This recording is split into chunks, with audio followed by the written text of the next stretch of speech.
બાજવા અને છાણી ગામના રહીશો દ્વારા આરસીસી રોડ બનાવી આપવાની માંગ સાથે કલેક્ટરને આવેદનપત્ર આપી રજૂઆત કરવામાં આવી હતી। બાજવા છાણી રોડની દુર્દશાને લઈને ગામ તેમજ બાજવા ગામના રહીશો દ્વારા કલેક્ટરને રજૂઆત કરવામાં આવી હતી। રહીશોએ આરસીસી રોડ બનાવવાની વિનંતી સાથે જણાવ્યું હતું કે બાજવા છાણી રોડ છેલ્લા લગભગ 40 વર્ષથી અત્યંત ખરાબ હાલતમાં છે। આ દરમિયાન અનેક વખત માત્ર પેચવર્ક કરવામાં આવ્યું છે, પરંતુ પૂરતો નવો રસ્તો બનાવવામાં આવ્યો નથી।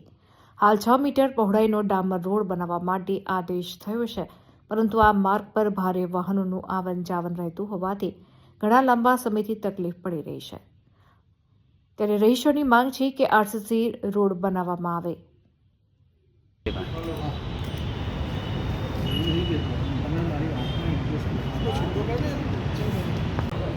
ओके उभा રહેજો उभा रहજો सॉरी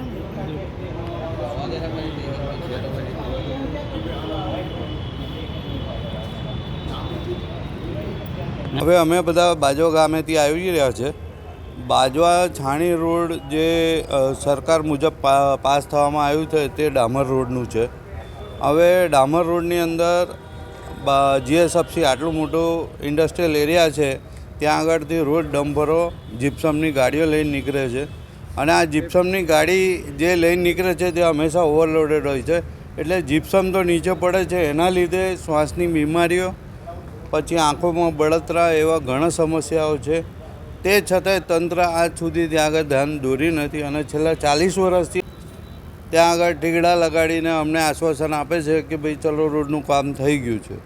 તો આજ સાહેબ અમે આવેદનપત્ર કલેક્ટરશ્રીને આપે છે કે ભાઈ જે રોડ અમારો પાસ થાય તે આરસીસી રોડ બનાવવામાં આવે, અને જે મોટી ગાડીઓ છે, ટ્રેલર જે મોટી ગાડીઓ આવે છે, ડમ્પર ઓવરલોડેડ ગાડીઓ, તે સવારના રાતના 12 વાગ્યાથી લઈને સવારના 5 વાગ્યા સુધી જવા માટે આદેશ આપો, કેમ કે અમારા ત્યાં આગળ પ્રાથમિક શાળા છે અને હાયર સેકન્ડરી સ્કૂલ છે, તો ત્યાં આગળ બાળકો અને બાળકીઓ જે છે આવવા જવાનો સમય જે છે સવારે અને સાંજનો છે।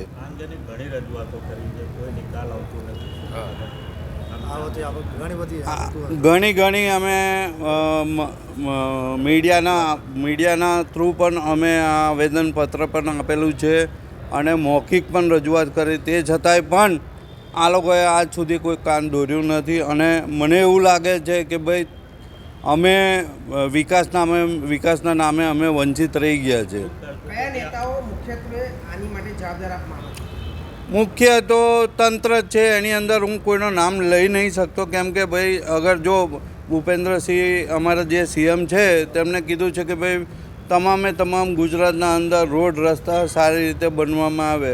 છેલ્લા 40 વર્ષથી અગર જો બાજવા છાણી રોડ ના બન્યું હોય તો તેનું કારણ શું ત્યાં આગળ પેલું જે કહેવામાં આવે છે ને દીવા નીચે અંધારું હોય છે, એ રીતે જ આ કામ ચાલી રહ્યું છે।